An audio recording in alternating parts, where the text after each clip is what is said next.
Vamos a grabar la quinta teórica de mecánica y termodinámica. Entonces, bueno, la clase pasada vimos las tres leyes de Newton y vimos cómo de las tres leyes, que son un corpus teórico en sí mismo, vamos a usar mucho en forma operativa la segunda ley. La segunda ley que nos dice es una ecuación vectorial que dice que la suma de las fuerzas es igual a la masa por la aceleración del cuerpo sobre el cual estemos escribiendo, del cuerpo cuya masa estemos estudiando. Bien. Y después vimos que a veces con las ecuaciones de Newton, y acuérdense que cuando digo ecuaciones de Newton me refiero a la componente de cada una de esas de la ecuación vectorial. Si cuando digo las ecuaciones digo la componente X de la ecuación de Newton, la componente Y la componente Z si la hubiera, que en general nosotros vamos a trabajar en 2D. Y después vimos que justamente cuando esas ecuaciones están incompletas, o sea, forman un sistema que no puede despejarse, ¿sí? Donde tengo más incógnitas que ecuaciones, tengo que recurrir a un vínculo, es decir, algo que imponga una restricción sobre el sistema, una restricción de movimiento, ¿sí? Algo que esté fijo y esa propiedad de restringir una parte del movimiento va a completar el sistema de ecuaciones que tengo y de ahí podemos despejar. La clase pasada yo no lo hice, yo no despejé finalmente el sistema de ecuaciones que quedaba. Lo único que hice fue dejar en rojo escritas las ecuaciones a partir de haber usado los vínculos y lo que les quedaba a ustedes era despejarlas. Esas ecuaciones que yo les dejé de la clase pasada no es que van a terminar diciendo A vale 14 metros sobre segundos. Cuando uno las despeja, lo que encuentra son expresiones que les relacionan la masa con la gravedad, con ¿cómo se llama? Con la aceleración y así, o sea, son relaciones entre datos, ¿sí? Acuérdense, yo agregué, si estuvieron mirando la teórica de la clase pasada, lo que habíamos escrito a mano de cuáles eran los datos y cuáles eran las incógnitas, lo agregué en colores. Entonces ahí lo tienen para cerrar la clase pasada. Bien, entonces hoy vamos a seguir con estos vínculos, vamos a ver los vínculos asociados a cuando tenemos poleas, eh, cuerdas, etcétera. Y después vamos a empezar a ver tipos de fuerzas. Vamos a ver la fuerza de rozamiento y si nos queda tiempo vamos a ver la fuerza de rozamiento en fluidos. O sea, vamos a ver rozamiento entre sólidos y rozamiento entre un sólido y un fluido. Bien. Este es un ejercicio que les dejé hecho, lo dejé acá, pero no lo voy a comentar. Es un ejercicio de la guía 2 que lo dejo hecho para el que tiene algunas discusiones matemáticas y qué sé yo, y lo hice. El que necesite ayuda lo mira y si no me lo pregunta, lo dejé ya resuelto. Bien, vamos entonces a empezar con este problema. Este es un problema típico, fíjense, el planteo del sistema está acá, ¿sí? Tienen una masa, ¿sí? Atada a una polea, ¿sí? Esa polea se mueve. ¿Y cómo se mueve esta polea? Se mueve cuando esto baja o sube, ¿sí? Si esto baja, esta masa 2 baja, entonces la polea se mueve hacia allá, ¿sí? Se mueve para allá. ¿Se ve? Bien. Y este hilo, entonces veamos qué informaciones tenemos, ¿sí? Fíjense, yo les puse acá, XF es un punto fijo, ¿sí? Este es el lugar donde ataron la cuerda, ¿sí? L es la longitud de esta cuerda, ¿sí? Esta longitud es fija, o sea, si se mueve la polea, se mueve todo y arrastra a la masa, ¿sí? Bien. L, L grande, longitud de la cuerda larga, ¿qué es esto? Miren, empieza acá, hace toda la vuelta, están viendo la flechita, ¿no? Da toda la vuelta, pega la vuelta por acá, tac, tac, tac, tac, y llega hasta acá, ¿sí? Miren que esto me molesta.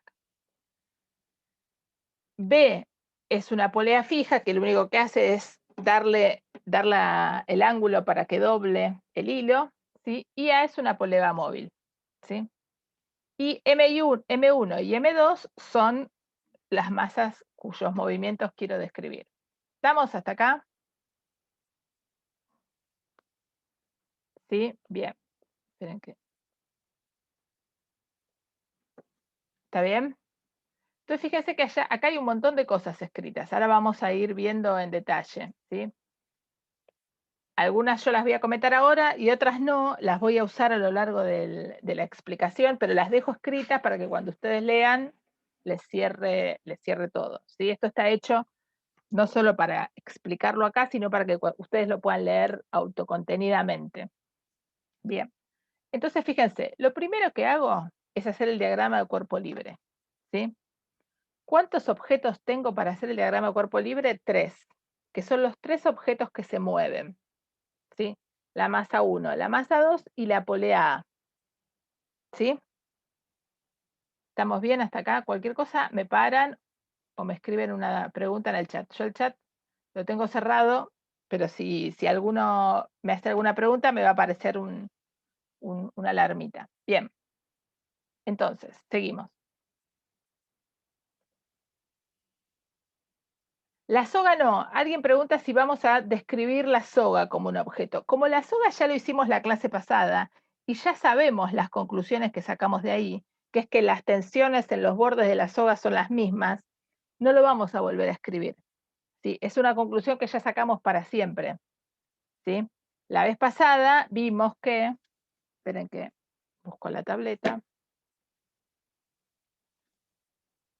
voy a dejar de compartir esto y voy a compartir un pizarroncito. La vez pasada, ¿se acuerdan que nosotros teníamos una cuerda y acá tenía una masa y acá otra?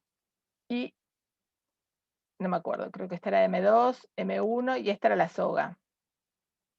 Nosotros escribimos la ecuación de Newton de esto, ¿sí? Y nos quedaba T2 menos T1 o T1 menos T2 y terminamos poniendo igual a 0 porque teníamos la hipótesis de que la masa de la soga es 0. Y de acá concluimos que T2 es igual a T1.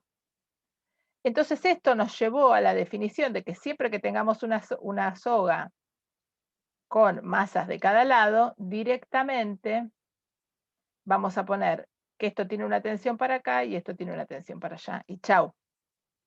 ¿Sí? No vamos a empezar a poner T1, T2, bla, bla, bla. Ya está, ya lo dedujimos. ¿Sí? Bien. Entonces, esto ya es contenido que ya sabemos. Bien, ahora entonces volvamos a lo que les estaba compartiendo. ¿Se ve otra vez el dibujo? Sí, sí. Bien, genial. Bárbaro. Bueno, entonces, perfecto. Entonces seguimos acá. Entonces tenemos estos 3 objetos. Entonces, nos ponen el problema. Fíjense cómo trabajé yo. Nos dan el problema, ¿sí? El problema va a tener cuando a ustedes se les presente un enunciado. Se tiene una masa 1 apoyada sobre una superficie, atada a una polea de la que cuelga una masa 2, ¿sí? Bien. Uno lo que tiene que hacer con ese enunciado es lograr entender qué cosas están fijas y qué es cada cosa, que es el detalle que yo hice acá, ¿sí? Y qué significa cada elemento que después voy a usar. Porque si no después se les hace un lío en la cabeza, porque son un montón de variables, de datos, de numeritos, de cosas que andan por ahí, ¿está bien? Entonces es importante que uno logre establecer esta categorización de qué son los elementos que tengo en el problema. Bien, después me dedico a hacer el diagrama de cuerpo libre. Voy a hacer un diagrama de cuerpo libre para cada cuerpo, ¿sí? En este caso, los 3 cuerpos que se mueven. Las masas está claro que hay que describirlas y hay que hacer su diagrama de cuerpo libre. ¿Qué le pasa a esta masa? A la masa 1. La masa 1, todo va a tener su peso, ¿no? Entonces la masa 1 va a tener su peso, ¿sí? Y su normal, porque está apoyada sobre una superficie, ¿sí? Bien. Y la tensión de la cuerda que la tira para acá. La llamé tensión 1 porque es una cuerda, ¿sí? ¿Está bien hasta acá? Y acá no hay nada, es simplemente esta raya verde que hice para significar que este va a ser el eje horizontal que voy a usar. ¿Está bien? Bien. Después voy a escribir la polea. Para la polea, fíjense que no voy a poner nada en el eje Y. ¿Por qué? Porque vamos a considerar que su masa es nula, si es una polea ideal. Entonces, no pasa nada en el eje Y. Solo hay interacciones en el eje X, solo hay fuerzas en el eje X. ¿Qué fuerzas hay? Bueno, por un lado está, o sea, ¿qué contactos tiene esta polea? Y por un lado está contacto con esta cuerda que la tira para allá y por la otra cuerda que pasa por acá y pasa por acá. O sea, que tira de dos lados. Entonces la representé de esta manera, T2 y T2. ¿Por qué le puse el mismo T2? Porque es la misma cuerda. Y cuando estamos hablando de la misma cuerda, por el vínculo de la semana del martes pasado, estamos hablando de la misma fuerza. ¿Sí? Disculpa, ¿me puedes repetir eso, por favor? Sí, lo que digo es, ¿por qué a esta la llamé T1 y a estas dos que están acá las llamé T2? Esta la llamé T1 porque es esta cuerda que está acá en el medio. No sé si se ve, voy a hacer el... Sí, sí, igual se ve. Perdón.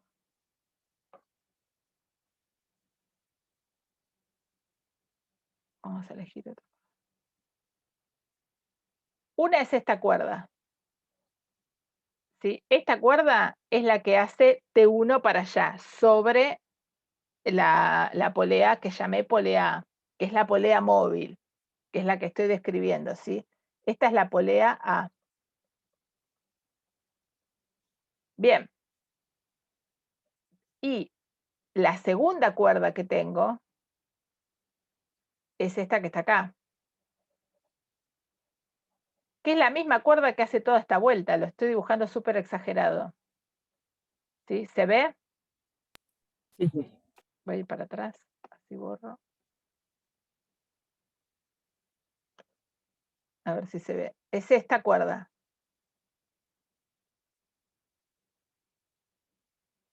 Esta es una misma cuerda, bueno, salvando las distancias de mi Parkinson. ¿Está bien? Esa es una misma cuerda. Como es la misma cuerda, nosotros vimos la vez pasada que la misma tensión es la fuerza que hace esa cuerda, ¿sí? Que es lo que acabamos de explicar diciendo que si yo tiro de un lado y tiro del otro, tengo la misma cuerda, como la aproximación de cuerda ideal tiene que ver con que su longitud está fija y su masa tiende a cero, del hecho de que su longitud esté fija, deducimos, de que su masa tiende a cero, deducimos que la aceleración, las tensiones son las mismas. ¿Está bien? Muy bien. Esto entonces está asociado a, entonces, que esta T1 es igual a esta T1 y que esta T2 es igual a esta T2, sale de la clase del martes pasado, que fue 6, si no me equivoco. ¿Sí? Estamos hablando de una única cuerda, ideal. O sea, el concepto de tener la misma cuerda y que la cuerda sea ideal hace que pueda decir eso de las tensiones. Bien. ¿Y qué siente la masa 2? La masa 2 siente que está la Tierra, que la atrae, o sea que tiene su peso para abajo, y alguien que la tira para arriba. ¿Y quién es el que la tira para arriba, la masa 2? Es la cuerda. ¿Qué cuerda es? Es la misma que yo había pintado acá en este color medio marroncito. Es la cuerda, la segunda cuerda, la cuerda más larga, que es la que genera la tensión 2. Entonces pongo acá tensión 2. Este es el sistema, el diagrama de cuerpo libre, fíjense que lo puse acá, diagrama de cuerpo libre para los tres cuerpos. ¿Sí? Nada más, esto es lo único que hice. No hay más fuerzas. Revisemos entonces la lógica de esto para fijar las ideas. El cuerpo 1, ¿con cuántas cosas está en contacto? Está en contacto con dos cosas, el piso y la soga. Entonces ahí tengo que tener dos interacciones, una por cada contacto. La soga me da la tensión, el piso me da la normal. ¿Y qué otra fuerza tengo que tener? Tengo que tener el peso porque eso tiene masa y entonces como tiene masa está siendo atraído hacia la Tierra, entonces tiene su peso, que es la única interacción que no está asociada a un contacto que nosotros vemos en esta materia. ¿Estamos todos hasta acá? Vamos con la polea. La polea, ¿con qué cosas interactúa? Solamente con la cuerda de larga y con la cuerda cortita. Entonces tengo que tener dos interacciones ahí asociadas. Una que es la tensión para un lado y dos que son para el otro porque la cuerda tiene como dos direcciones, ¿sí? O dos lugares donde está. Vamos con la masa 2. Con la masa 2, ¿con quién está en contacto la masa 2? Solo está en contacto con la cuerda. Entonces ahí tengo una interacción, que es la tensión 2. Y además, ¿quién tiene? Tiene su peso. Entonces tiene que ir el peso para abajo.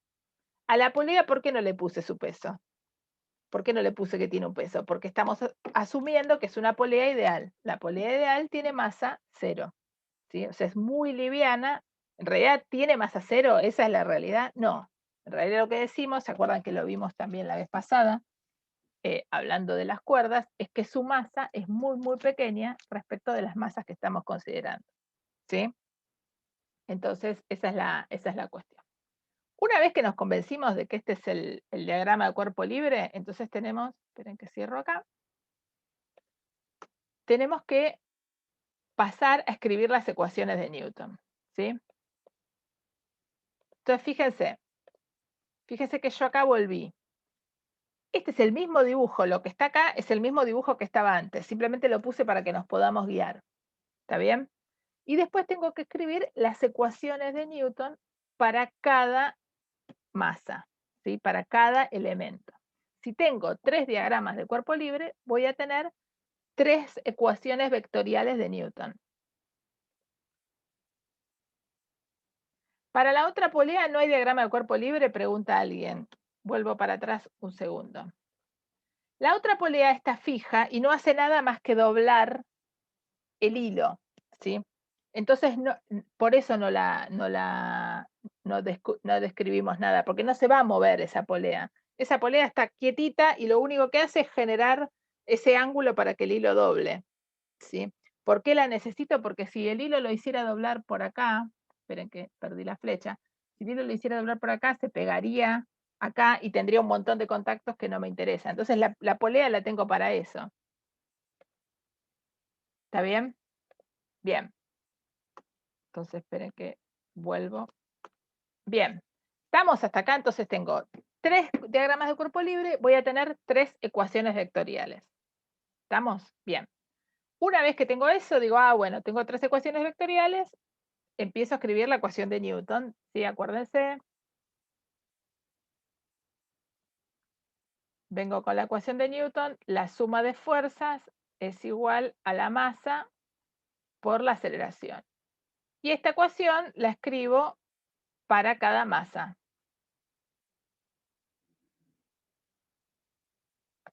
Entonces, fíjense, tengo para la masa 1, para la polea móvil y para la masa 2. ¿Sí? ¿Qué sistema de referencias usé? No lo tengo acá escrito. Usé el eje X horizontal y el eje Y vertical. Ahora voy a volver para el dibujo, ¿sí? Pero lo pongo acá para que no se nos pierda. ¿Está bien? Entonces, fíjense, voy para la masa 1. Esperen que tengo esto acá que me molesta. Voy para la masa 1. En la componente Y, ¿qué tengo?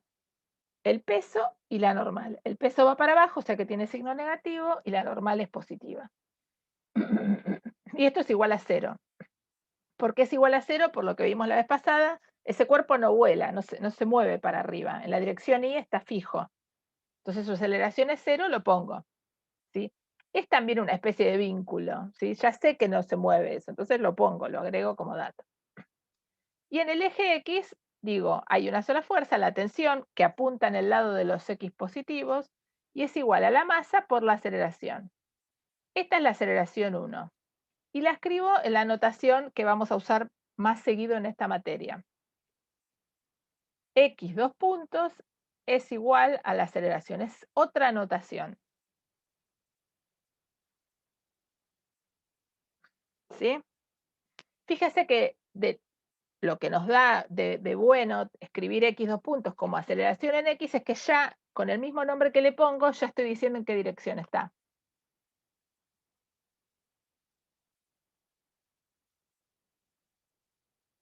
No entiendo, alguien me pregunta, perdón, profe, pero en la consigna original no era positivo en el esquema de la consigna el I. Ahora vuelvo para atrás, ¿eh? Espera que tengo que cerrar esto porque si no... No, I está positivo para... perdón, voy para atrás, voy a borrar porque si no...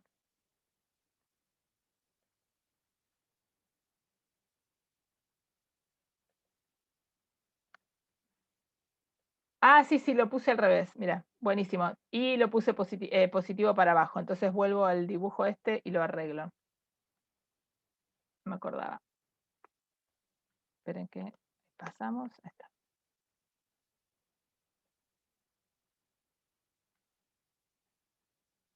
Entonces, ahora vamos a anotar esto.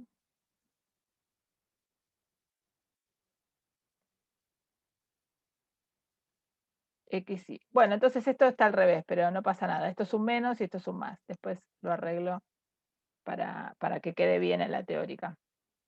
Bien. Perdón, profe. Sí. ¿Podrías volver a repetirnos por qué la forma en que lo nombraste tiene que ver con la dirección de la aceleración? Ah, O sea, sí. ¿por qué? No, lo que yo digo es esto. Nosotros decimos X 2 puntos es la aceleración en X. Como yo llamé X a la dirección horizontal, y acá estoy describiendo la dirección horizontal, ¿sí? Yo sé que esto sería M1 por la aceleración X1, pero el X, al llamarlo X, ya estoy hablando de la dirección. Y cuando le pongo los dos puntitos, estoy hablando de la derivada segunda de la posición. La derivada segunda de la posición es la aceleración. ¿Sí? O sea, lo que hay que recordar es que nosotros en física a dx de t, que es la derivada de la posición, la llamamos x punto, y a la derivada segunda la llamamos Sí, x 2 puntos. dos puntitos. Sí. Esto en la nomenclatura que aprendieron en el CBC sería esto. ¿Está bien? Esperen que estamos quedando. ¿Está?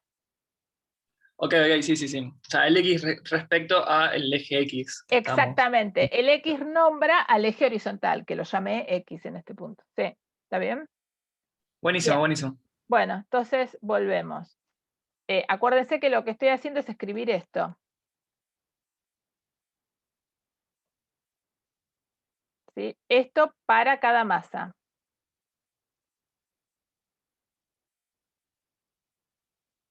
¿Sí? Esto, fíjense que además lo estoy repitiendo así porque de acá hasta, no sé, las próximas 2 o 3 semanas se las van a pasar haciendo diagrama de cuerpo libre y escribir la ecuación de Newton. Y por eso quiero que también quede bien trabajado desde la teórica. Bien, entonces la tensión para un lado es igual a la masa 1 por la aceleración 1 en la dirección X, que la llamé X 2.1 directamente. ¿Sí? Bien, ahora vamos con la polea. La polea, fíjense, vuelvo a hacer acá el eje X y el eje Y como los puse del otro lado. Espera. Un poquito más grueso.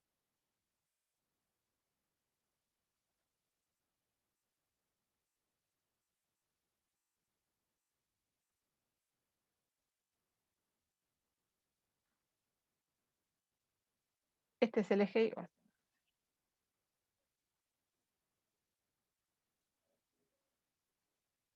Bien, entonces, ahora vamos con la polea móvil. La polea móvil, ¿qué tengo? Tengo la tensión 1, que está para el lado de los negativos, que la escribí acá. ¿Negativo en qué sentido? ¿Qué tal? Perdón que la interrumpa. Sí, Una pregunta. sí. ¿El punto fijo varía en algo o influye en algo o simplemente Sí, está ahí? todavía no lo usamos, pero ya está llegando, sí. Ah, bueno, Sí, sí. dale, gracias. No te desesperes.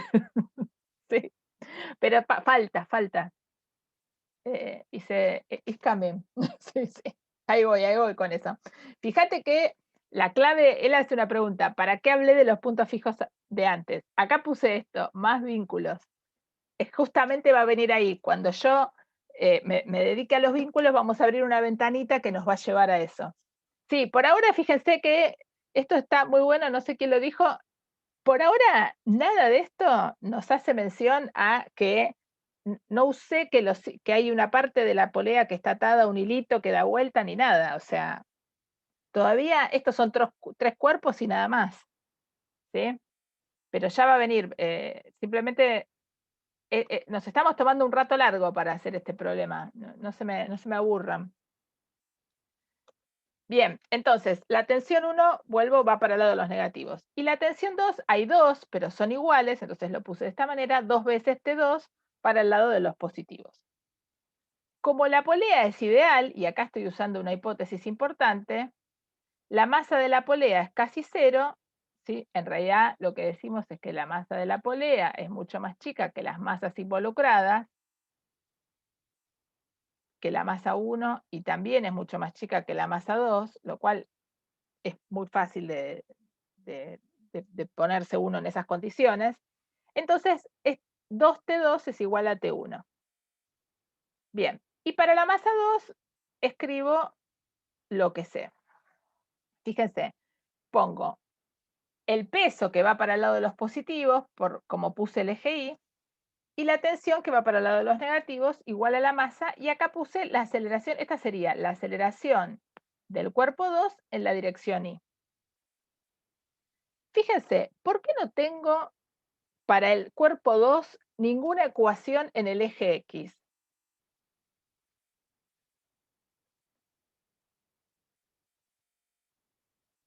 Vuelvo para Porque atrás. no Dale, te escucho. Ay, justo se entrecortó. Creo que sos Porque no Mar. hay ninguna fuerza en el eje X. Exactamente, no hay fuerzas actuando en el eje X. Voy a volver al dibujito. No. Esperen que esto es un mamarracho ya. Fíjense, el cuerpo 2, no hay nadie que lo tire hacia la pared o lo aleje de la pared. No le pasa nada, no hay fuerzas actuando. Entonces, como no hay fuerzas actuando, no me va a aparecer esa componente, ¿sí? Voy a tener simplemente fuerzas en la ecuación de Newton la voy a escribir solo en la dirección en la que aparezcan fuerzas, ¿sí? Bien. Claro, alguien dice, Nicolás dice, no está apoyado en nada, no está en contacto con nada, ¿sí? Esa es la manera, el test, digamos, cuando uno empieza con las dudas, porque cuando estás en el parcial te agarran las dudas, ¿puse todas las fuerzas o me olvidé de alguna? Hay que contar los contactos. Yo cuento los contactos que tiene un cuerpo y le sumo uno porque ese cuerpo tiene peso, ese es el número de fuerzas que me tiene que dar, ¿sí? En esta materia. ¿Sí? Después ustedes van a ver más adelante electricidad y magnetismo y van a ver otras interacciones a distancia.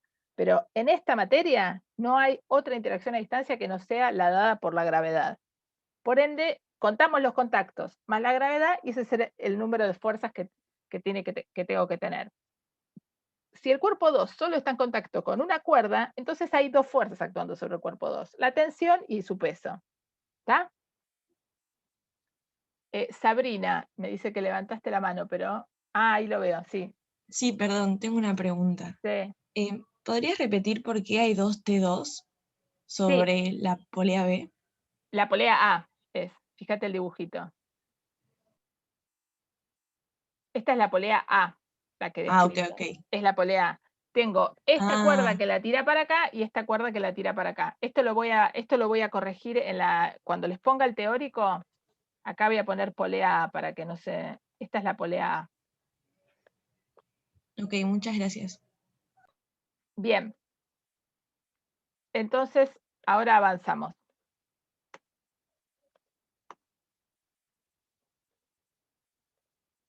Bien. Esto después, cuando ustedes lo vuelvan a leer en sus casas, lo van a leer más rápido que este rato que nos está llevando llegar hasta acá. Pero bueno, uno llegó a este punto y ahora mira las ecuaciones que tiene, ¿sí? Entonces, los datos son M1, M2 y G. Estos son los únicos datos que tenemos. M1 y M2 porque me las dieron pesadas y G porque ya sé que estoy en la Tierra y a los fines prácticos G es una constante prácticamente universal para el lugar, la latitud en la que estamos. Es un número, 9,8, 9,81, 9,818, lo que sea, pero es un número. ¿Sí? Bien. Ahora, T1 no lo conozco. Las incógnitas, ¿cuáles son? T1, T2, N1 y nada más, ¿no? Me parece. Ya está. Bien. Ahora, de esta ecuación, ¿qué información saco? Esperen que quedó muy mamarracho. ¿Qué información saco de esta ecuación? N1. Claro, de esta ecuación ya tengo un problema resuelto, que es N1, porque M1 y G son datos, ¿sí? Así que ya lo tengo resuelto. Bien. Entonces, de esta ecuación me sale que N1 es igual a M1 por G.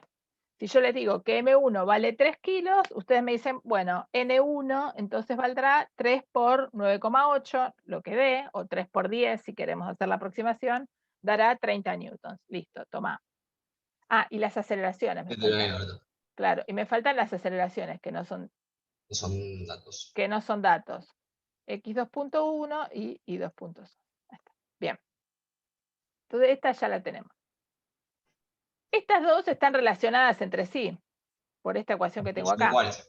Son, digamos, una es la mitad de la otra, pero si no conozco ninguna de las dos, alguna de las dos tengo que conocer.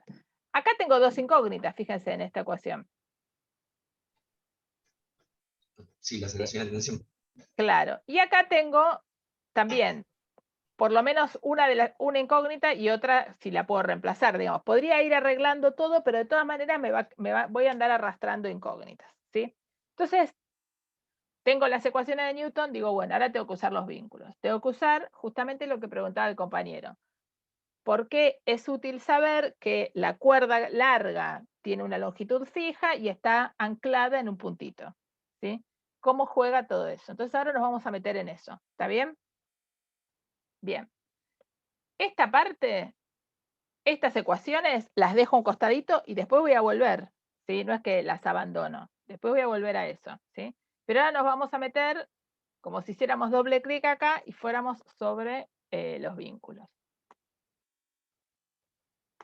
Esperen que me pasé de lado. Bien. Y entonces fíjense, ¿por qué les puse de vuelta acá el dibujo? Esperen que me molesta eso y no veo lo que escribí. Bien, fíjense que acá volví con el dibujo original. ¿Sí? ¿Lo ven acá donde estoy señalando con la flechita? Volví con el dibujo original para que volvamos a fijar ideas. Largué el diagrama cuerpo libre porque toda la información asociada al diagrama de cuerpo libre ya lo logré transformar en ecuaciones y ahora tengo que poner esta información. Entonces, allá vamos. Entonces, la primera cosa que sé, fíjense, tengo x1, xa, xf, esta es x fijo, y esto es xb, que es toda esta longitud. Es desde el borde hasta donde está la polea B. ¿Sí? Entonces, lo primero que hago es ir a escribir esta ecuación, la ecuación de la cuerdita 1, que es bastante parecida a lo que hicimos la vez pasada, por no decir igual.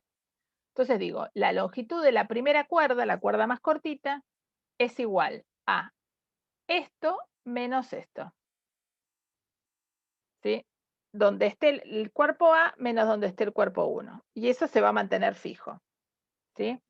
Imagínense, esperen que agarro el celular. Imagínense que el celular es la masa 1, esta es la cuerda y acá tienen la polea. ¿Sí? Si yo muevo esto, la longitud de esta lapicera se mantiene constante. Bueno, es la longitud del hilo, ¿sí? Para los fines prácticos. ¿Está bien? Entonces dije, bueno, es la posición de esta punta menos la posición de esta punta. ¿Sí? Fíjense, si en mi sistema de coordenadas está acá, bueno, yo conozco cuánto vale este valor, conozco cuánto vale este, hago la resta, listo. Si me corro para allá, agarro este valor, que será un poco distinto porque me corrí. Imagínense que yo acá imaginariamente tengo un eje fijo, me corrí, será otro número, pero no importa, es este otro número menos este. Esa diferencia da constante porque es esta longitud. ¿Se ve? Bien. Entonces, me queda XA menos X1. Y esto es fijo. Y entonces vuelvo a los razonamientos del martes pasado y digo, ok, si yo derivo esto, ¿sí? L está fijo. ¿Sí? L es constante, es un número.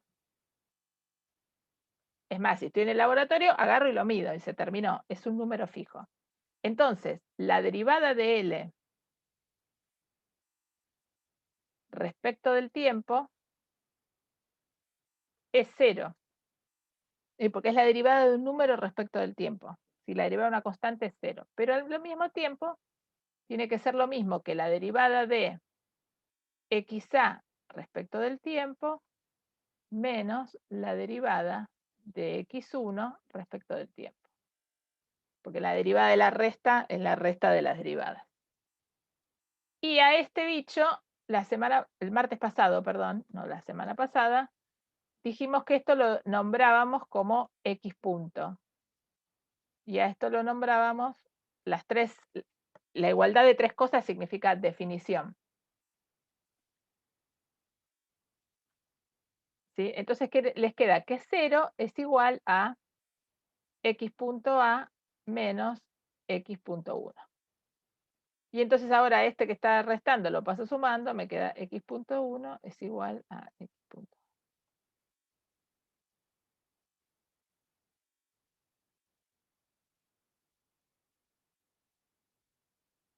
¿Está bien? Acá me equivoqué, acá va un 1.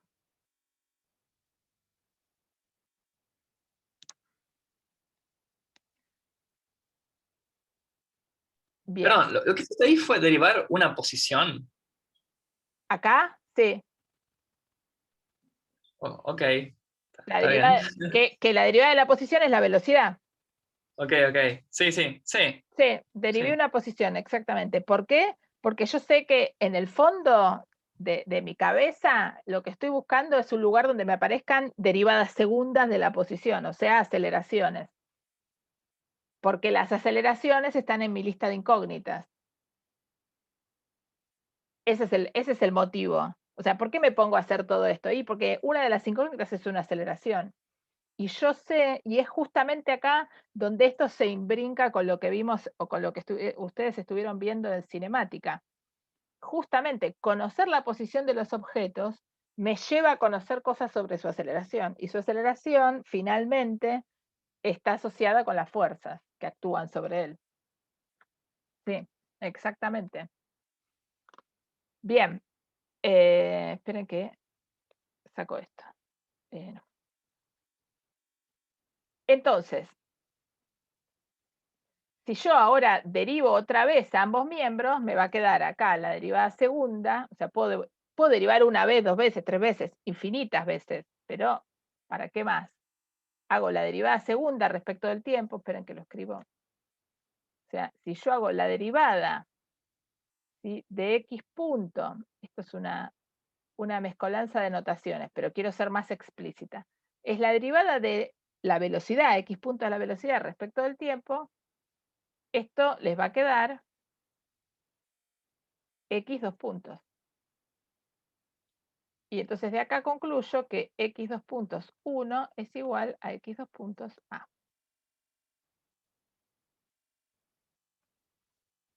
¿Sí? Derivé a ambos miembros respecto del tiempo. Y ustedes me dirán, ¿para qué? Para nada, sigo teniendo esas cosas que son iguales, pero me estoy acercando a tener cosas que están en las otras ecuaciones.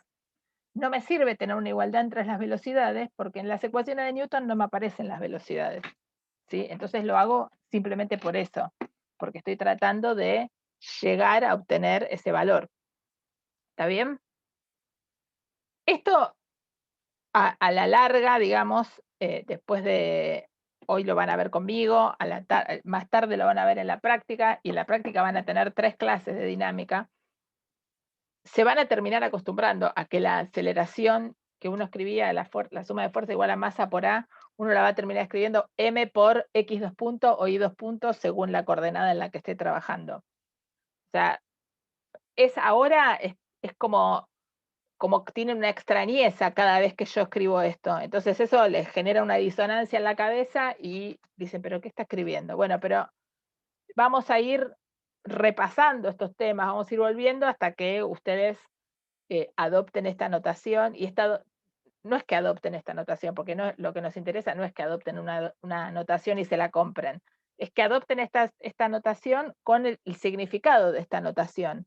Es decir, que asocien el 2 puntos arriba de la variable a la aceleración en la dirección de la variable. ¿Sí? Y ahí está la física del punto. Después ¿Cómo lo escribo?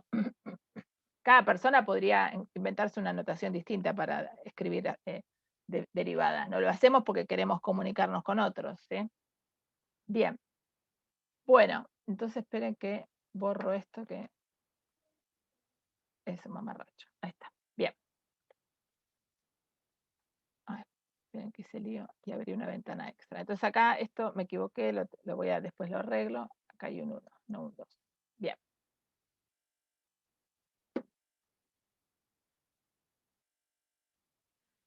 Y ahora vamos a usar la longitud larga.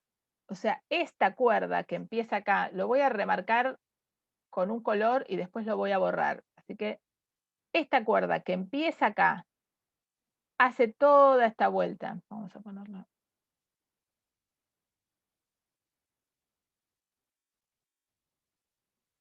Esto mide L. Y esto es lo que voy a escribir acá.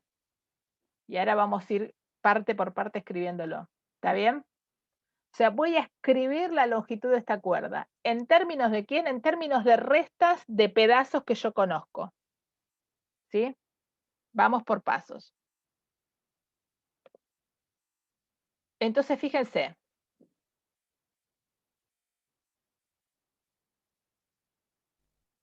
Voy a escribir.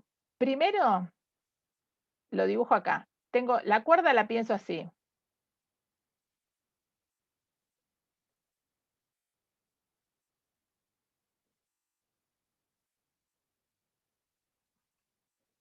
Este es el punto que estaba fijo.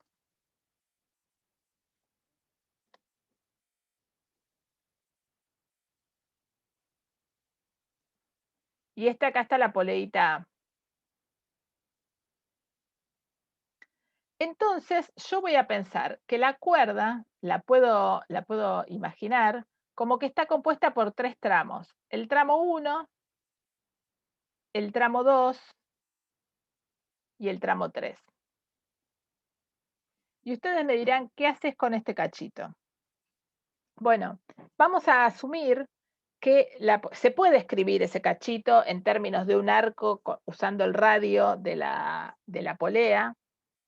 Se puede escribir y no va a cambiar esta cuenta. El que tenga ganas me lo pregunta y se lo mando por mail o se lo cuento en un ratito en un Zoom. Nos sirve directamente asumir que es como si la polea tuviera radio cero, o sea, la cuerdita, imagínense, voy a hacer esto con el hilo de mi... Es como si fuera así, pegara, no sé si se ve, en lugar de quedar, a ver, en lugar de que esto haga toda una vuelta así, como no sé si se ve ahí, ¿sí? Lo voy a pensar que hace así. La polea lo único que hace es hacer doblar mi cable. ¿Sí? Bien. Entonces, voy a escribir la longitud total como la suma de 3 tramos. Y ahora voy a escribir los tramos. ¿Estamos hasta acá? Bien. Entonces voy a poner primero el primer tramo. Y fíjense, lo llamé XF menos XA. O sea, el tramo fijo menos donde esté la polea. ¿Sí? Si la polea está más lejos, esa longitud es más grande. Si la polea está más cerca, esa longitud es más cortita. ¿Sí? Fíjense que cuando la polea está más cerca, esa longitud es más corta y está todo, hay más hilo abajo, ¿no? ¿Sí? Voy a hacer, digamos, uno puede tener una situación así, ¿sí? Donde sea muy corto este tramo, o puedo tener una situación así, donde tenga muy largo el tramo y lo otro que me quede más cortito. ¿Sí? Bien. ¿Estamos hasta acá? ¿Alguna duda? ¿Se me durmieron? Esperen que perdí el...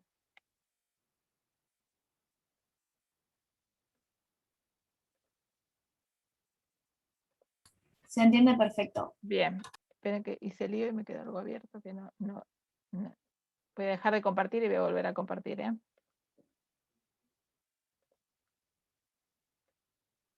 Bien. Entonces, ya tenemos escrito el primer tramo. el primer tramo de la cuerda, el tramo 1, que es este que está acá. Es este cachito.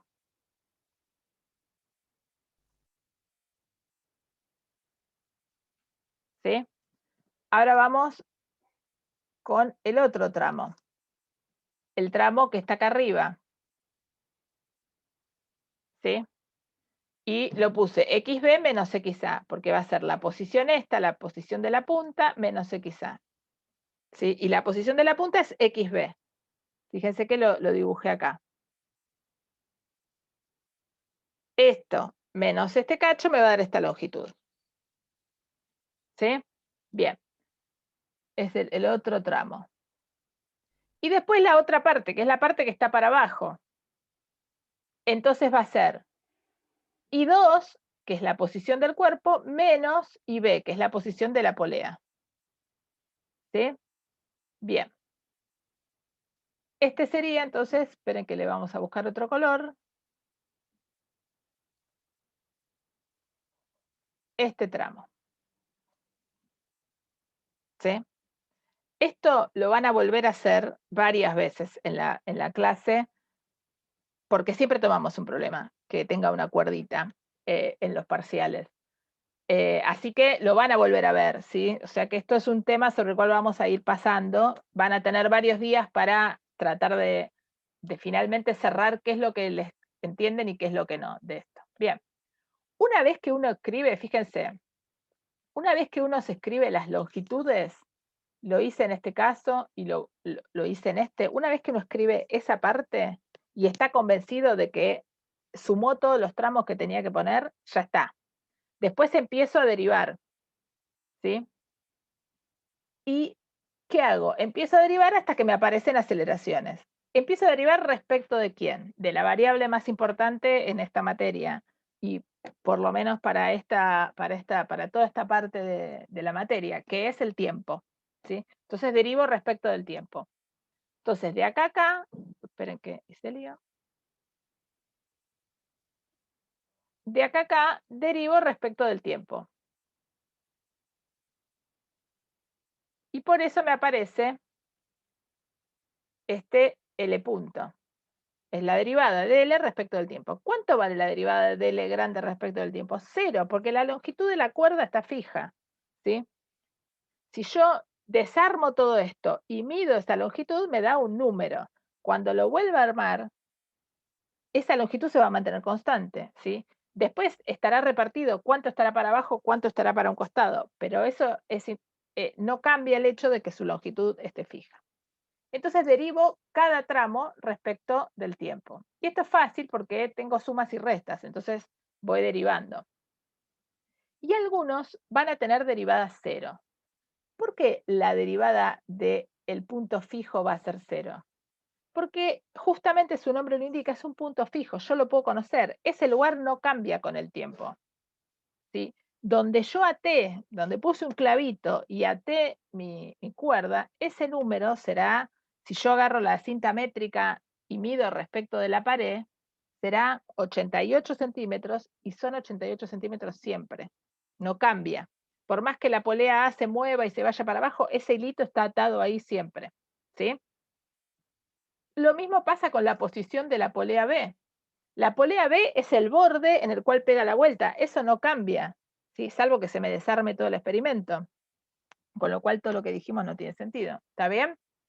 Entonces, este término y este término dan 0, desaparecen. ¿Por qué? Porque están fijos.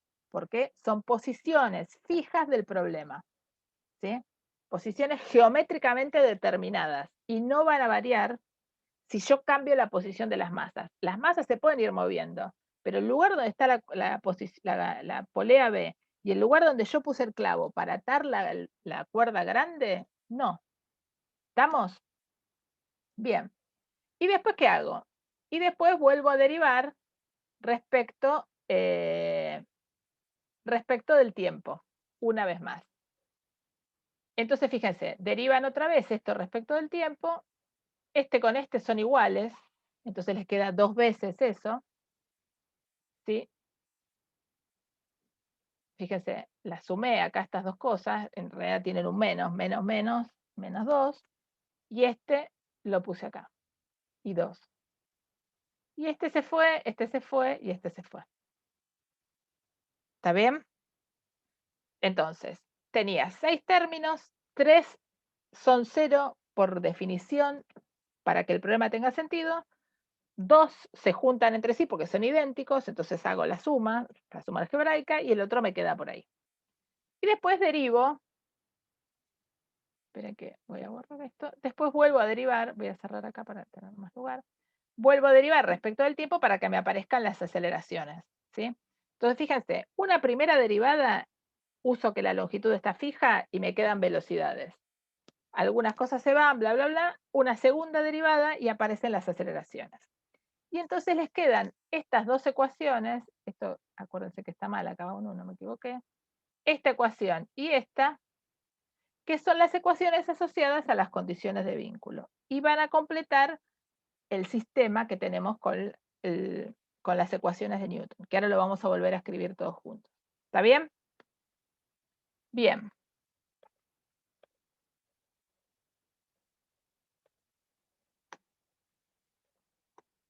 Entonces,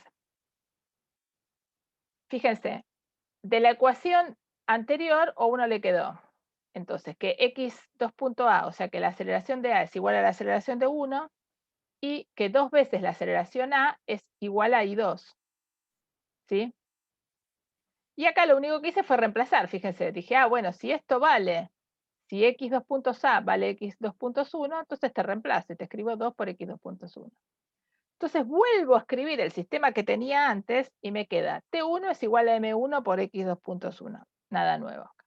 Pero esta, que la tenía de antes, se me corrige un poco, porque fíjense, donde hice I2, yo puedo poner esto, puedo usar esta definición.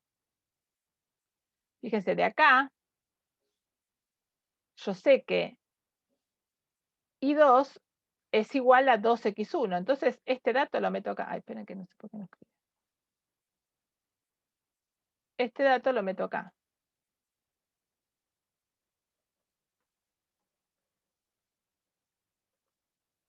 Ay, se me colgó. ¿Me están escuchando? Hola, hola. Sí, te escucho. Sí, porque profe, se escucha. se me colgó el Zoom, me parece.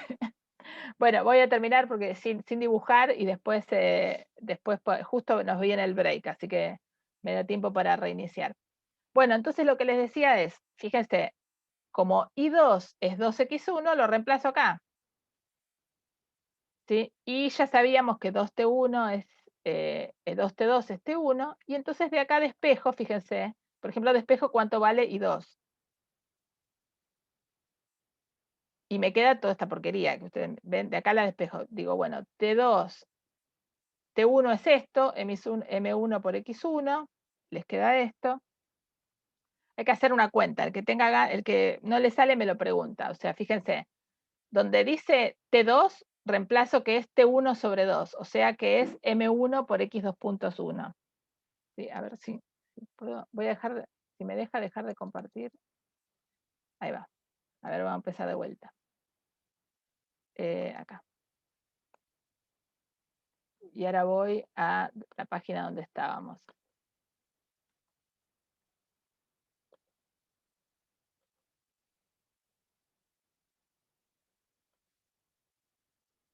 A ver si me deja. A ver, ¿ustedes están viendo las ecuaciones ahora? No, se ve el PowerPoint Ah, con... ok.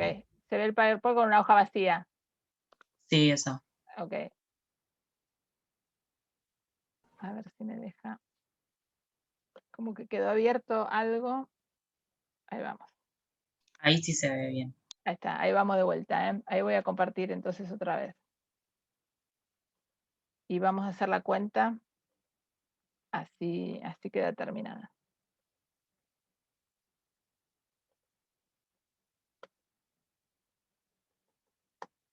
Acá. ¿Estamos acá? Ahora voy a escribir un poco. Entonces, fíjense, la ecuación esta les queda. A esta la llamo ecuación A. ecuación B, ecuación C y ecuación D. ¿Sí? Entonces, fíjense, de A, ¿qué tengo yo? Mezclando C y A,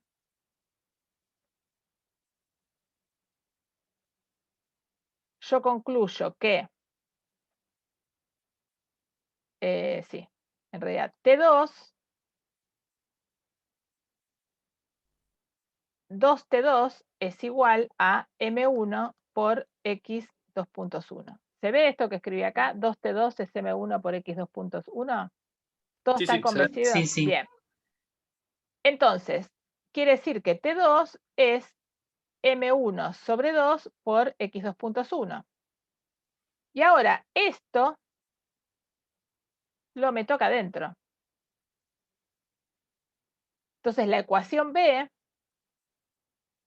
se reescribe como M2 por G menos M1 sobre 2 por X 2.1 es igual a M2 por I 2 puntos. Y ahora tiene que entrar D, que es la única que nos jugó hasta ahora, ¿sí? Entonces, donde dice X1, X 2.1, digo, bueno, ahora I2 sobre 2 es X 2.1. Y esto lo meto acá adentro. Entonces les va a quedar M2 por G menos M1 sobre 2 por I 2.2 sobre 2 es igual a M2 por I 2.2. Y bueno, ahora juntan todo lo que tiene I 2 puntos para un lado y todas las otras cosas para el otro y les queda eso. Y fíjense que el 4 aparece de acá, de que tienen este 2 por 2. Y uno ya sabe cuánto vale I 2 puntos. Cuando sé cuánto vale I 2 puntos, sé cuánto vale X1 2 puntos. Entonces sé lo que vale T. Y ya está, terminé el problema, porque mis incógnitas eran T1, T2, que ya sabía la relación entre ellas, pero no conocía una de ambas, y la coordenada X y la coordenada Y. ¿Está bien?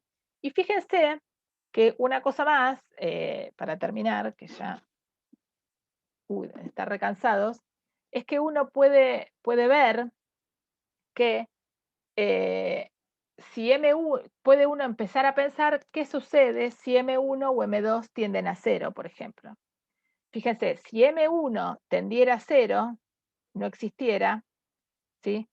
La aceleración que sentiría el cuerpo 2 sería la aceleración de la gravedad, porque se me cancelarían estas dos cosas si M1 fuera 0. Lo cual es lógico, porque si M1 desaparece, el cuerpo 2 está solo, nadie lo ataja y se me va al piso, ¿sí? Alguien me puso algo en el chat y no lo puedo abrir. Ahí estoy pudiendo abrir. Ay, no se ve el último renglón, me dicen. Esperen que igual esto lo grabo. Quédense tranquilos que lo grabo y lo pongo en No, el... igual no se preocupe, ya pude. Ah, Gracias. bueno, genial, genial. Sí, claro, por ahí te aparece algo abajo que yo lo voy corriendo y me parece que te aparecen algunas cosas de Zoom que yo las voy corriendo. Bien, entonces una cosa importante, además de hacer este ejercicio y de todo lo que vimos, es que cuando uno llega al final, uno tiene que tratar de ver si puede sacar alguna conclusión que lo ayude a convencerse de que el ejercicio lo hizo bien. ¿Sí? Tipo esto que les decía. Si M1 es 0, entonces el cuerpo cae con gravedad, que está bien, porque estaría suelto, digamos. Y fíjense que si M2 es muy grande, ¿sí? Si M2 fuera muy grande, bueno, acá tenemos M1, pero si M2 sería infinito sobre infinito, no podríamos saber, ahí habría que ver qué pasa, ¿sí? Pero uno podría pensar qué pasa si M1 es muy grande. Si M1 fuera muy grande, ¿qué le pasaría a la aceleración de M2? Y no se podría mover, sería casi cero, fíjense, si M1 fuera muy grande. Si M2 vale 1 kilo, y esto vale 1000, ¿sí? Lo que yo sé, voy a volver al dibujo.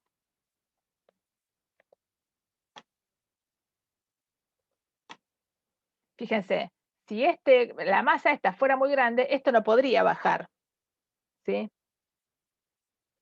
Quedaría siempre ahí pegado, digamos, sería muy difícil moverlo, ¿sí? Y si esta fuera muy chiquitita, se me iría el piso M2 como si M1 no existiera, ¿está bien? Esa es como un poco la idea de hacer este tipo de conversaciones, ¿sí? Laura, una pregunta. En este caso, no importaría mucho la masa del M1 porque no hay rozamiento. No, bueno, O pero sea- si M, o sea, fíjate, M2, para que vamos para atrás. M2 no se puede mover, no se mueve libremente, anda arrastrando Sí, sí. M1. O sea, la aceleración de la masa 2, digamos de alguna manera, la masa 2 sabe que existe M1 y su movimiento está limitado por M1. Si hubiera rozamiento Sí, estaría sí, sí. limitado aún más, digamos, Sí, sí. pero sabe que existe. Ese es el punto. Si hubiera rozamiento, que es lo que vamos a ver en un rato, estaría limitado aún más. Pero bueno, voy a hacer un break porque me van a matar hoy ustedes. Profe, una duda. Sí, Con eso de despejar, o sea, I2, ¿eso nos permite como más o menos ver cómo sería el movimiento, suponiendo distintas masas? claro, O sea, exactamente. ah, Eso te dice cómo se acelera el cuerpo 2 en términos de las ajá, masas y de la gravedad, que obviamente tiene que claro. jugar algún papel. Fíjense que no podría pasar que hubiera desaparecido la gravedad de este problema. ¿Sí? Y otra cosa importante es que, fíjense que esto tiene unidades de aceleración. ¿Sí? Esto tiene unidades, fíjense, la parte de arriba tiene unidades de kilogramos. Con esto que tiene unidades de kilogramos se cancelan. Esto es una aceleración, tiene unidades de aceleración. Eso es re importante. Nosotros vamos a ser muy exigentes con eso. Si uno me escribe, si esto es una aceleración, ¿cómo sé que es una aceleración? Porque es una derivada segunda de la posición. Del otro lado tiene que quedar unidades de aceleración. Si metieron la pata y están en el parcial apurados y se ponen nerviosos y se dan cuenta que no tiene unidades de aceleración, lo escriben. Dicen, acá, supónganse que en lugar de M1 les hubiera quedado 14, un número. ¿Sí? Entonces, esto no tendría las unidades correctas. Entonces lo escriben, dicen, estas unidades no están bien, me equivoqué en algún lado, no tengo tiempo de buscar el error, pero me avivo y te digo, mirá, conceptualmente me doy cuenta que metí la pata.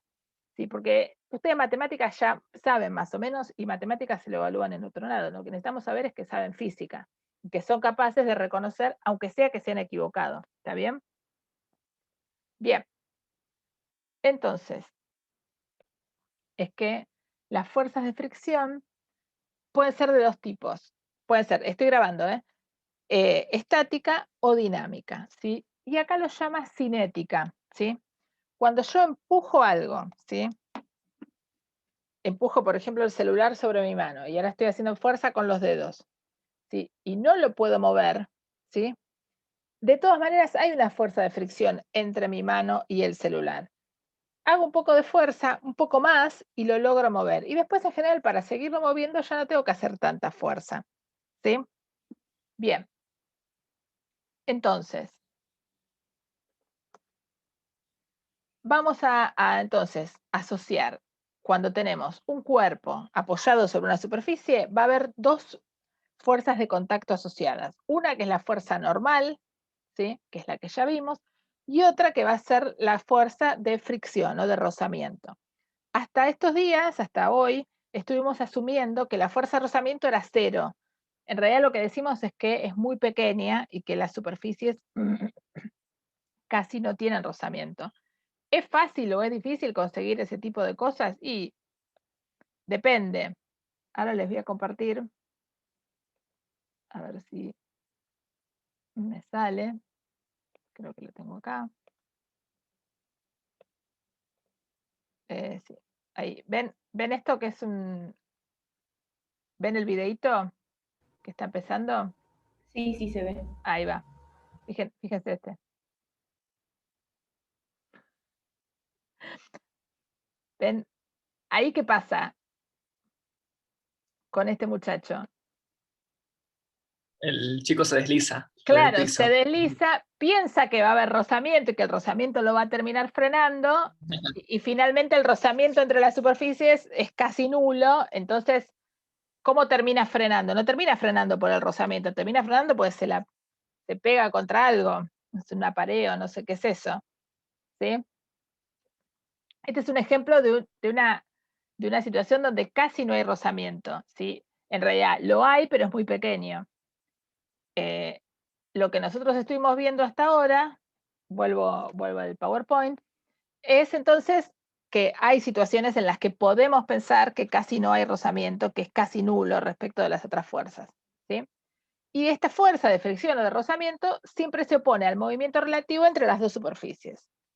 Esto es lo que tiene de interesante, digamos. Si tenemos contactos, hay un contacto que hace una fuerza perpendicular, que es la normal, y un contacto que hace una fuerza en la dirección del movimiento, y esa va a ser el rozamiento o la fuerza de fricción, ¿sí? Que está asociado a que haya movimiento relativo entre las dos superficies de interés. Bien. Van a ver que la nomenclatura del libro, esto que está acá arriba, yo lo rescaté del libro, dice, el tipo de fricción que actúa cuando un cuerpo se desliza sobre una superficie es la fuerza de fricción cinética, es la fuerza que existe entre el chico, las medias del pibe y el piso, ¿sí? Que es muy baja, se ve en ese caso, porque el pibe nunca frena, ¿sí? En el libro la llama cinética, ¿sí? Y por eso usa el subíndice K, que viene de kinetics en inglés, ¿sí? Nosotros en la nomenclatura de Argentina, si miran el libro de Roederer, si miran la práctica, si miran teóricas viejas, si miran mis propias teóricas, yo voy a usar siempre dinámico como sinónimo de cinético, ¿sí? Y al otro, al que tiene que ver con que no haya movimiento, lo vamos a llamar estático, ¿sí? Es una cuestión de nomenclatura, lo digo y acá lo escribí, fíjense, coeficiente de rozamiento nosotros vamos a llamar dinámico y ellos lo llaman cinético, ¿sí?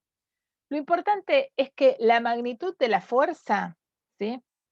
Está asociada a la magnitud de la fuerza normal. Y eso tiene una cierta lógica. Si yo quiero empujar una caja que está en el piso, me va a costar, dependiendo de cuán pulido esté el piso y del material que sea la caja y del peso que tenga la caja, ¿sí? Si yo la caja la vacío un poco, la tengo llena de cosas, si la vacío un poco, por más que siga habiendo el mismo rozamiento entre las superficies, a veces resulta más fácil de mover.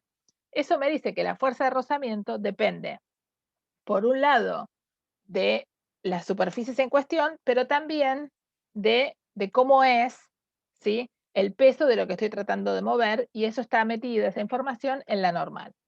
Entonces, la fuerza de rozamiento dinámico, o sea, la fuerza de rozamiento que existe cuando un cuerpo se mueve respecto de otro, ¿sí? Se va a escribir como mu dinámico, que es una constante adimensional que me define o que está definida en función de las superficies de contacto, ¿sí? O sea, que hay un mu dinámico para el contacto de madera-goma y otro para el contacto de madera-madera y otro para el contacto de madera-plomo y lo que sea, ¿sí?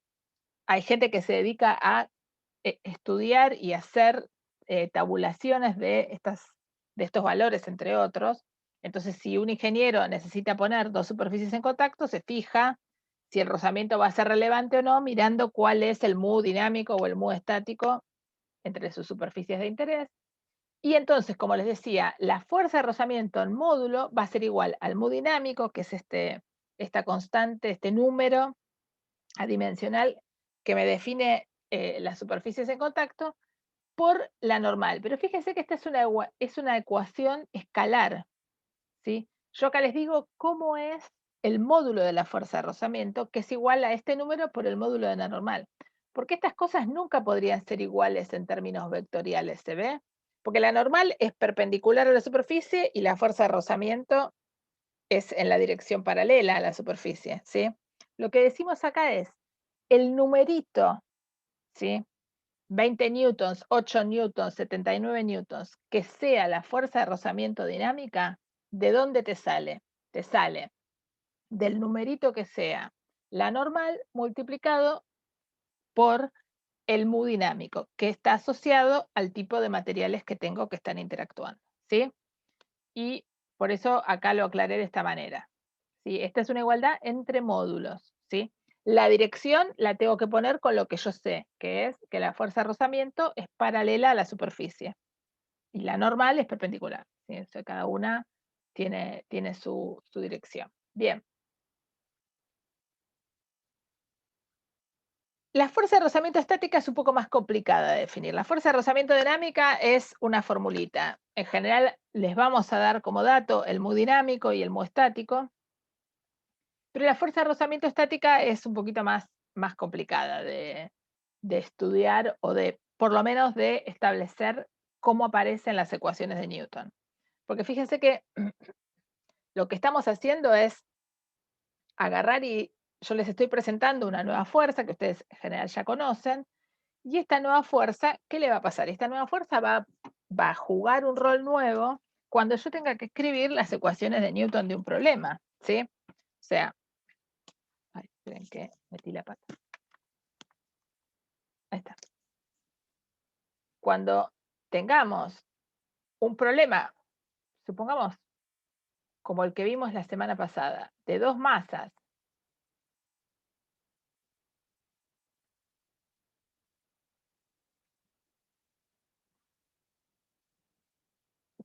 apoyadas sobre una superficie, y en esa superficie haya rozamiento, el diagrama de cuerpo libre de cada masa se va a ver modificado respecto del anterior, ¿sí? Fíjense, voy a borrar esto. Hasta lo que vimos hace un rato, en el ejemplito, si se fijan en la masa 1, en el ejemplo que vimos recién, que tenía la cuerda para acá, ¿sí? Nosotros, ¿qué fuerzas le habíamos puesto en el diagrama de cuerpo libre? Le habíamos puesto el peso, la normal y la tensión, y nada más, a la misma masa. Si yo ahora le agrego rozamiento, se me va a agregar una fuerza que se va a oponer a la dirección de movimiento, ¿sí? De las superficies. Esta va a ser la fuerza de rozamiento, me salió un poco torcida. ¿Sí? Ahora, ¿cuál es la magnitud de esta fuerza de rozamiento? Uno quiere que deje de ser una incógnita, porque fíjense que si yo les traigo una nueva fuerza y eso suma más incógnitas a lo difícil que ya se nos tornaban los problemas, uno dice, bueno, estoy frita. Bueno, entonces, si el rozamiento es dinámico, ¿sí? O sea, si esto se está moviendo,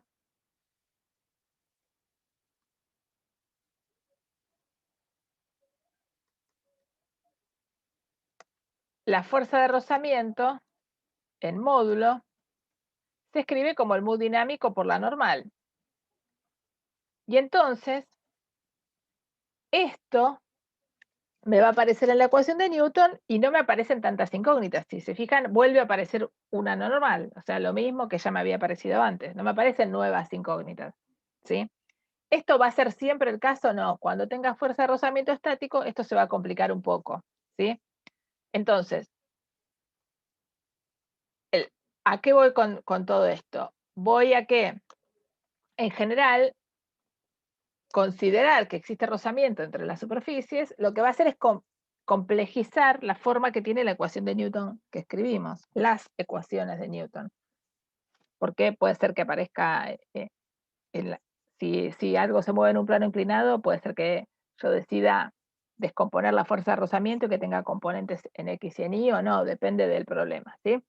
Entonces, va a aparecer un problema. Si es dinámico, es más fácil de resolver. Y vamos a la fórmula que les acabo de presentar y la usamos. Si es estático, la cosa se complica un poco. Y es lo que nos vamos a dedicar ahora.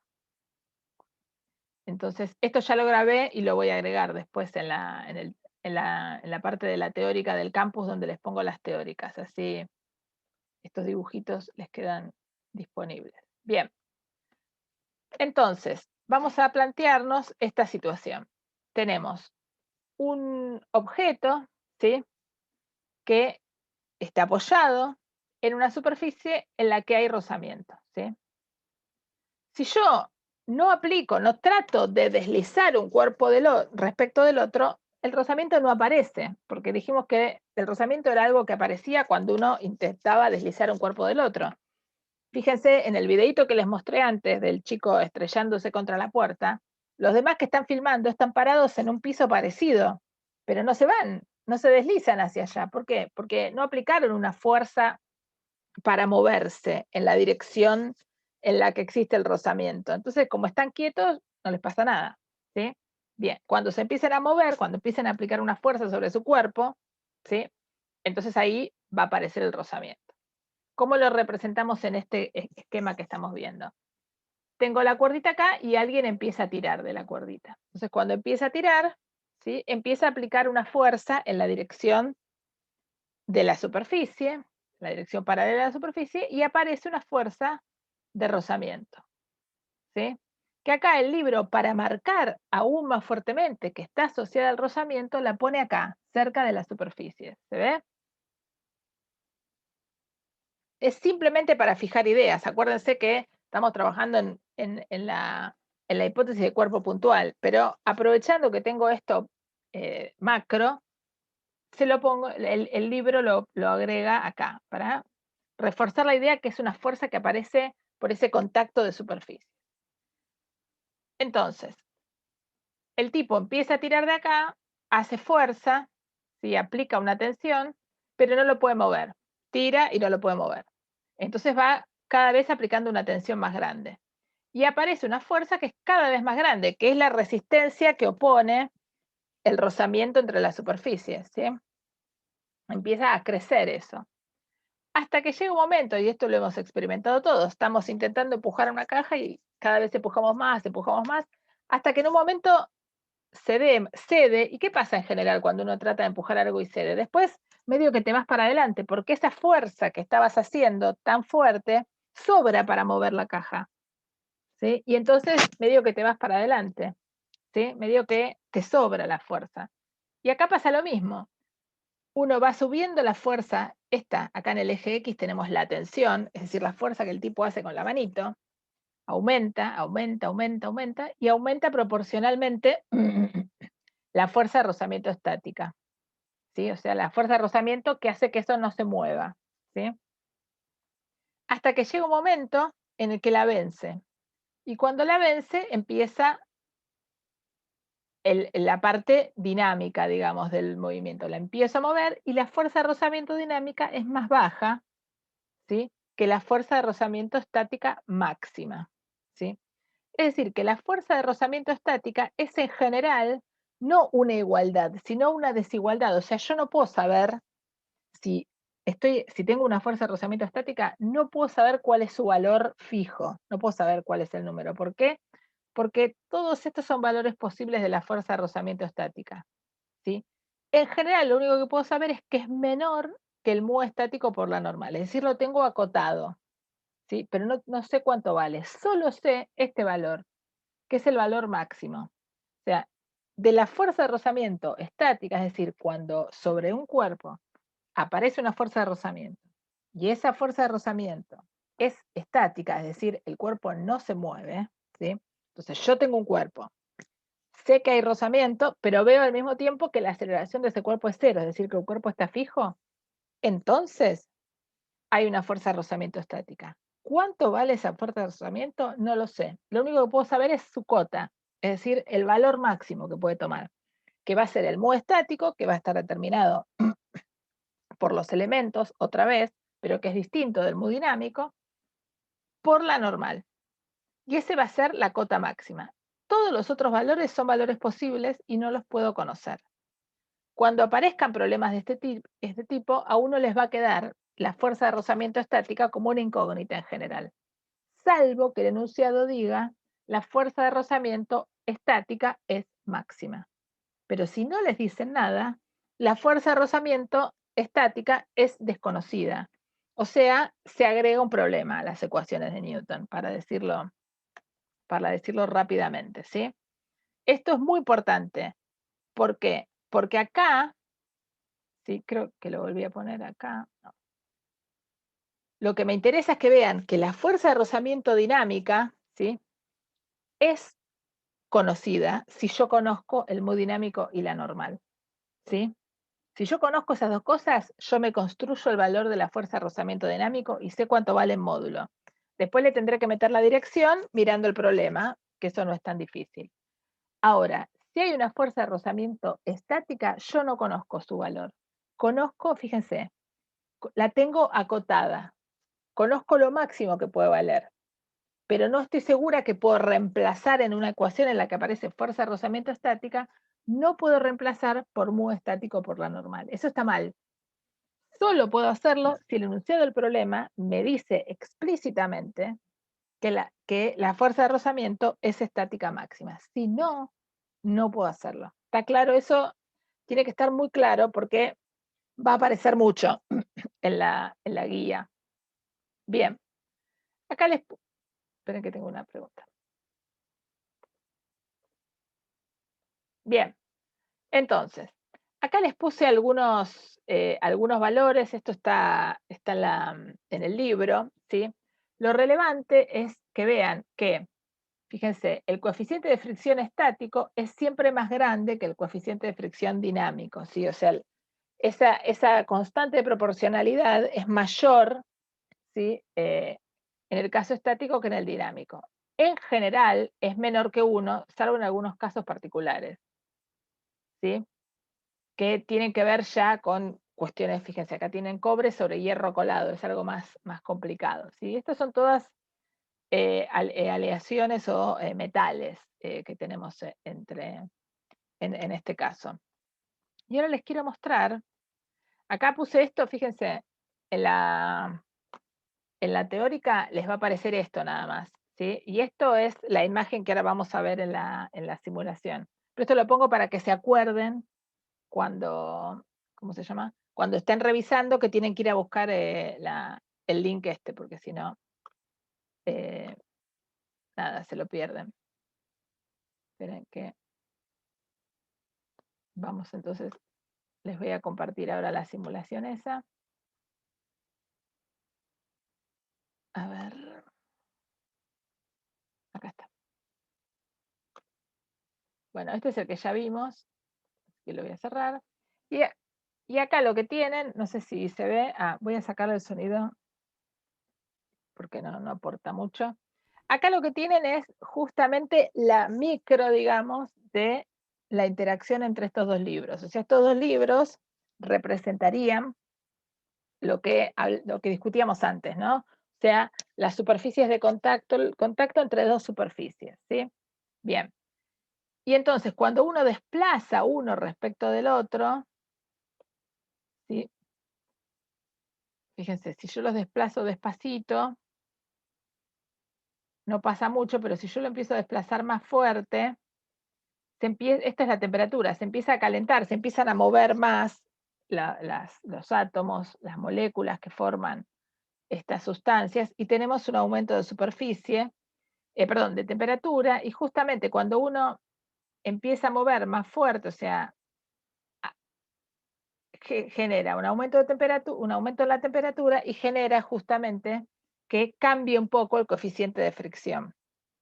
Que esto, no sé si alguno lo ha hecho, o si alguno de ustedes usaron alguna vez en su vida un secante y una lapicera de metal, uno podía hacer este tipo de cosas, o frotar un papel contra un metal, uno puede ver que frota y justamente se va calentando el que es más conductor, ¿no? Que es el metal, ¿sí? Pero esto es un poco para ver que justamente el rozamiento está asociado, digamos, la fuerza de rozamiento es una fuerza que nosotros ponemos macroscópicamente para representar algo que ocurre a nivel microscópico, ¿sí?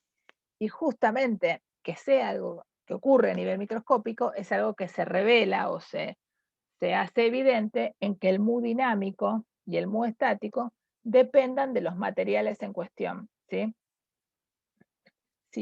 Si uno va al laboratorio, uno podría hacer un experimento de justamente poner distintas superficies en contacto y ver cómo cambia el movimiento de un cuerpo a partir de que tengo distintas sustancias.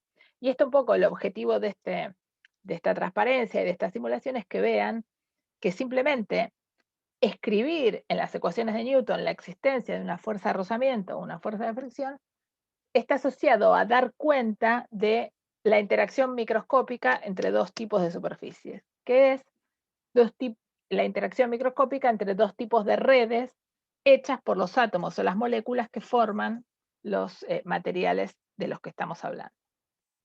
Bien. Esto voy a hacer una breve introducción porque ya no nos queda demasiado tiempo y no me quiero exceder sobre la práctica porque hoy tienen bastante en la práctica, no los quiero agotar. Con esto nos vamos a meter la clase que viene. Primero hago dos aclaraciones. Esto yo lo tengo en la teórica número 5 y lo voy a poner en el campus bajo esta misma teórica. O sea, lo voy a dejar como está, no lo voy a separar. Pero la clase que viene vamos a empezar a partir de acá, ¿sí? ¿Está bien? Eso les va a quedar ya el que quiera ir mirándolo, lo puede ir mirando, el que quiera imprimirlo o bajárselo, se lo baja. Bien. Lo que vamos a tratar de hacer acá, en esta parte, esto va a ser muy importante, o va a ser bastante importante para lo que vamos a trabajar, es cuantificar la interacción entre materiales, pero cuando uno de ellos es un fluido. Fíjense que está asociado a lo que les mostré antes. Justamente, si dijimos que el rozamiento tiene que ver con la interacción entre átomos de un material y de otro, cuando yo tengo una bolita cayendo en agua, ¿sí? O estoy pateando una pelota en el aire, esa sustancia que es la pelota, que será el vidrio, que será el cuero, el plástico, lo que sea, esos átomos que están en el borde están interactuando con el fluido, que está formado por moléculas de agua, de dulce de leche o de aire o de lo que sea, ¿sí? Y entonces vamos a tratar de encontrar una ecuación que nos permita justamente cuantificar, ponerle un número a ese contacto, ¿sí? O sea, fíjense cómo todo tiene una misma lógica. Vemos que la interacción entre los cuerpos no es gratis, ¿sí? Que la tenemos que cuantificar en términos de que hay materiales en los cuales el rozamiento es menor y el rozamiento es mayor. Sabiendo eso, decimos, bueno, pero lo mismo pasa cuando yo tengo un cuerpo fijo que se mueve en aire, en algo que sea más denso que el aire o lo que sea, y tratamos de cuantificarlo. Y así como hicimos en el caso anterior, que la fuerza estaba asociada, digamos, o era proporcional, con muchas comillas, porque es proporcional en módulo, a la normal, acá no podemos hablar de normal, porque si una pelota está cayendo en el aire, no hay normal, porque no está en contacto con ninguna otra superficie. Entonces, ¿cómo voy a escribir esa proporcionalidad? ¿De dónde va a salir y cómo la voy a escribir? Y eso es lo que nos vamos a dedicar la clase que viene, ¿sí? Lo único que hago el punto sobre esto es que de repente, justamente como yo ahora estoy pensando en un cuerpo sólido que se mueve en un fluido y que no está apoyado sobre nada, la normal desaparece. Entonces tengo que cambiar mi modelo, ¿sí?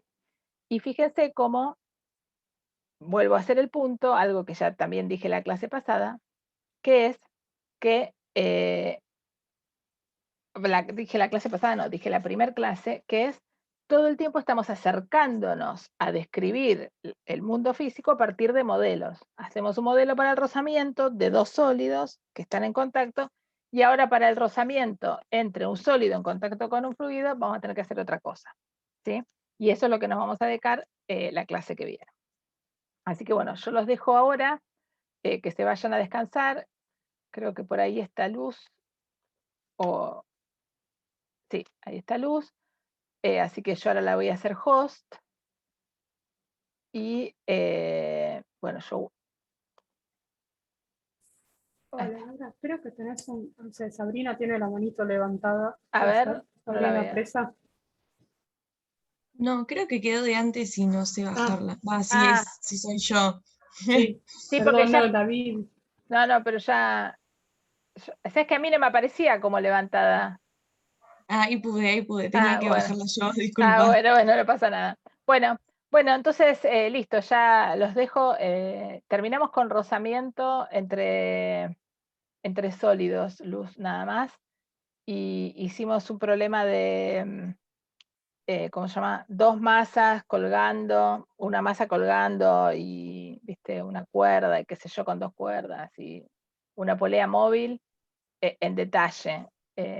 Preguntaron mucho, así que espero que haya quedado lo más claro posible. Pero bueno. Bueno, los dejo y nos vemos el martes. Y bueno, supongo que este fin de semana nos pondremos ustedes y nosotros a contestar cosas del foro de dinámica. Así que bueno, que anden bien, chicos, buen fin de y nos vemos el martes. Hasta luego, chau. Laura, suerte.